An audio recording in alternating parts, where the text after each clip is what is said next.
I'm excited to dive in and really figure out what's going on in the body and why not only is heart disease the number one killer, but why is it still the number one killer with all these medical interventions, statin drugs, putting a stent in, triple bypass surgery. I know all these terms, but I don't understand all these things were invented, and is it really helping? Hardly at all. Hardly at all. Wow. It shows you how misinformed the medical profession and the public is on the causes of heart disease. Mm-hmm. So we're living in the, in the dark ages of understanding this. Totally. Yet we have the information, so people, if they don't want to have a heart attack, they don't have to. The Okay. science is here. This might be a spoiler, but I have a feeling you're going to say drugs aren't the solution and instead lifestyle is. I don't want to ruin the whole episode, but Yes, I'm going to talk a lot about that. okay. So that probably is And exactly what we're going to talk about how green vegetables, in particular, are the most powerful medicine for your heart. And they have effects to stabilize the blood vessel wall, prevent inflammation, and prevent cholesterol penetrating into the vessel. And so, in other words, green vegetables are the most important medicinal foods to prevent future heart attacks. So that's, yes, one of the topics we're going to talk about today. Okay, awesome. So I guess to kick it off, what is happening in the body? Why does someone face a heart attack? And what is medicine doing to stop it? But what actually is happening in the body?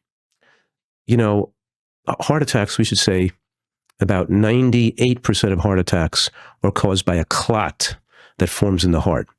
A clot is a wound that's been healed up by platelets. In other words, if I cut myself with a knife and I hold my pressure on it, it'll seal itself up. Right. It'll seal itself because my body's going to form a clot to prevent myself from bleeding.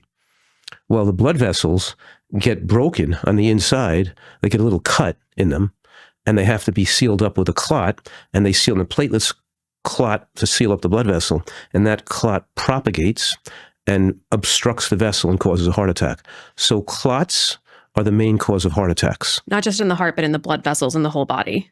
Well, it's in the heart, it would cause a heart attack. If the clot happened in the brain, it would cause a stroke. Okay. If it happened in the leg, it would cause it would cause something different in the leg. But okay. So it's like in the arm. If it's a blood vessel, it's different than it's in the heart. Yes, in the heart. Right. That's the heart attack. You'll cause death of the blood vessels in the heart. And that's why in an emergency situation, under threat of having a heart attack at the moment, rushing into an emergency room and running down the hallway on a gurney to have a stent put in and open that blocked vessel, open the clot up, could save heart muscle and prevent heart muscle damage. So I'm not saying that in an emergency situation, conventional medical care and rushing to put a balloon and a stent in doesn't have some life-saving effects. But that's only in an acute emergency, not if you're registering if you're signing up for something in your future, a week later, or a couple of days later. It's either necessary because it's an emergency or it's really not necessary. When you say an emergency, like, are you saying someone who just had a heart attack or is about to have a heart attack? Is it either situation? Well, it's called an acute coronary syndrome, is when the process of the clot starts to occur, and it could propagate and cause a heart attack, or you could be in the throes of a heart attack. Right. So in that process of having an acute coronary syndrome where a heart attack is happening, yes, we want to stop that, and then that's considered a medical emergency. Okay. So this is happening from a clot in the heart, and that's why a heart attack takes place.